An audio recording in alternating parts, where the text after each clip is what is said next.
Hi friends, welcome to Shri Love circle.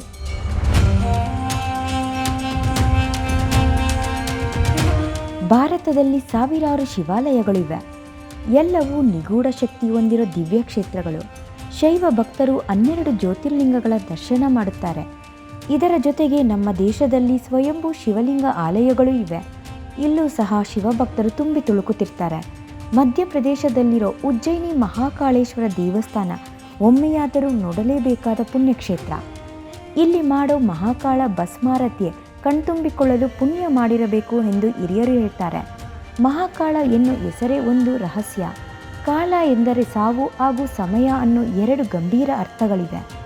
ಇಂತಹ ದಿವ್ಯ ಆಲಯ ಆಂಧ್ರ ಪ್ರದೇಶದ ರಾಜಮಂಡ್ರಿಯಲ್ಲೂ ಇದೆ. ಈ ದೇವಾಲಯದಲ್ಲಿ ಭಸ್ಮಾಭಿಷೇಕ ನಡೆಯೋದೇ ತುಂಬ ವಿಶೇಷ. ದಕ್ಷಿಣ ಭಾರತದಲ್ಲಿರೋ ಈ ಪುಣ್ಯಕ್ಷೇತ್ರದ ಬಗ್ಗೆ ಸಂಪೂರ್ಣವಾಗಿ ತಿಳಿಯೋಣ. ವಿಡಿಯೋ ಸ್ಕಿಪ್ ಮಾಡದೆ ನೋಡಿ. ಅದಕ್ಕೂ ಮುಂಚೆ ನೀವಿನ್ನೂ ನಮ್ಮ ಚಾನೆಲ್ನ ಸಬ್ಸ್ಕ್ರೈಬ್ ಮಾಡಿಲ್ಲ ಅಂದರೆ ಈಗಲೇ ಸಬ್ಸ್ಕ್ರೈಬ್ ಮಾಡಿ. ಹಾಗೆ ಮುಂದಿನ ವೀಡಿಯೋಸ್ಗಾಗಿ ತಪ್ಪದೇ ಬೆಲ್ ಬಟನ್ ಪ್ರೆಸ್ ಮಾಡಿ.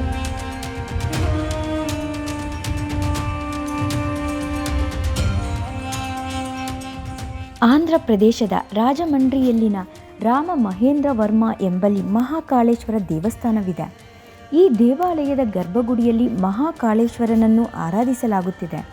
109 ಅಡಿಗಳಲ್ಲಿ ಗರ್ಭಗುಡಿ ನಿರ್ಮಾಣ ಮಾಡಿದ್ದು. ಒಂದೇ ಗರ್ಭಗುಡಿಗೆ 4 ಬಾಗಿಲು ಇದ್ದು ಪ್ರತಿ ಬಾಗಿಲ ಮುಂದೆ ನಂದಿ ವಿಗ್ರಹವಿದೆ. ದೇವಸ್ಥಾನದಲ್ಲಿ ಮಹಾವಿಷ್ಣು, ಲಕ್ಷ್ಮಿ, ಗಣಪತಿ, ಮಹಾಕಾಳಿ ಸೇರಿದಂತೆ 64 ಉಪ ಆಲಯಗಳು ಇವೆ. 75 ಅಡಿಗಳ ಎತ್ತರದಲ್ಲಿ 4 ಗಾಳಿಗೋಪುರ, 50 ಅಡಿಗಳ ವಿಶಾಲವಾದ 4 ಮಂಟಪಗಳು ಇವೆ. ಧ್ವಜಸ್ತಂಭ, ಬಲಿಪೀಠ, ತ್ರಿಶೂಲ ಎಲ್ಲವೂ 4 ಇವೆ. ಈ ಭವ್ಯ ಆಲಯ ಗೋದಾವರಿ ನದಿ ತಟದಲ್ಲಿದ್ದು ಮತ್ತಷ್ಟು ಮನಮೋಹಕವಾಗಿದೆ. ಗೌತಮಿ ಘಾಟ್ನಲ್ಲಿ 2 ಎಕರೆಗಳ ವಿಸ್ತೀರ್ಣದಲ್ಲಿ ಮಹಾಕಾಳೇಶ್ವರ ದೇವಸ್ಥಾನ ನಿರ್ಮಿಸಲಾಗಿದೆ. ಉಜ್ಜಯಿನಿಯಲ್ಲಿರೋ ಮಹಾಕಾಳೇಶ್ವರನನ್ನು ದರ್ಶಿಸಲು ಆಗದ ದಕ್ಷಿಣ ಭಾರತ ಭಕ್ತರು ಇಲ್ಲಿಗೆ ಹೋಗಿ ಬರಲು ತುಂಬ ಅನುಕೂಲವಾಗಿದೆ. ಉಜ್ಜಯಿನಿಯಲ್ಲಿ ಯಾವ ರೀತಿ ಪೂಜಾ ಕೈಂಕರ್ಯ ನಡೆಯುತ್ತೋ ಅದೇ ರೀತಿ ಇಲ್ಲೂ ನಡೆಯುತ್ತೆ. ಅಲ್ಲಿರೋ ಮಹಾದೇವನಿಗೆ ಭಸ್ಮಾರತಿ ವಿಶೇಷ, ಇಲ್ಲಿರೋ ಮಹಾಕಾಳನಿಗೆ ಭಸ್ಮಾಭಿಷೇಕವೇ ವಿಶೇಷ. ರಾಜ ಮಹೇಂದ್ರ ವರ್ಮ ಮಹಾಕಾಳೇಶ್ವರನಿಗೆ ಬೆಳಗಿನ ಜಾವ 4 ಗಂಟೆ ಸಮಯದಲ್ಲಿ 2 ಗಂಟೆಗಳ ಕಾಲ ಭಸ್ಮಾಭಿಷೇಕ ಮಾಡಲಾಗುತ್ತದೆ. ದೇವರಿಗೆ ಮಾಡೋ ಭಸ್ಮಾಭಿಷೇಕ ಚಿತಾಭಸ್ಮವಾಗಿದ್ದು ಇದನ್ನು ಕೈಲಾಸ ಭೂಮಿಯಿಂದ ಬಿಳಿ ಬಟ್ಟೆಯಿಂದ ತಂದು ಶಿವಲಿಂಗಕ್ಕೆ ಅಭಿಷೇಕ ಮಾಡಲಾಗುತ್ತೆ. ಯಾವ ವ್ಯಕ್ತಿಯ ಚಿತಾಭಸ್ಮವಾಗಿರುತ್ತೋ ಆ ವ್ಯಕ್ತಿಯ ಆತ್ಮ ಮುಕ್ತಿ ಪಡೆಯುತ್ತೆ ಎಂಬ ನಂಬಿಕೆಯೂ ಇದೆ. 12 ಜ್ಯೋತಿರ್ಲಿಂಗಗಳಲ್ಲಿ ಶಿವನ ಆಲಯಗಳಲ್ಲಿ ಪ್ರಮುಖ ದೇವಾಲಯವಾದ ಉಜ್ಜಯಿನಿ ಮಹಾಕಾಳೇಶ್ವರ. ಈ ಆಲಯವು ಪ್ರತಿದಿನ ಬೆಳಗ್ಗೆ 3 ಗಂಟೆಗೆ ತೆರೆಯಲಾಗುತ್ತೆ. 3:30 ನಂತರ ಭಸ್ಮಾಭಿಷೇಕ, ಭಸ್ಮಾರತಿ ಮಾಡಲಾಗುತ್ತೆ. ಆಗ ನಾಗ ಸಾಧುಗಳೇ ಬಂದು ಕೈಲಾಸವಾಸಿ ಶಿವನಿಗೆ ಆರತಿ ಮಾಡುತ್ತಾರೆ.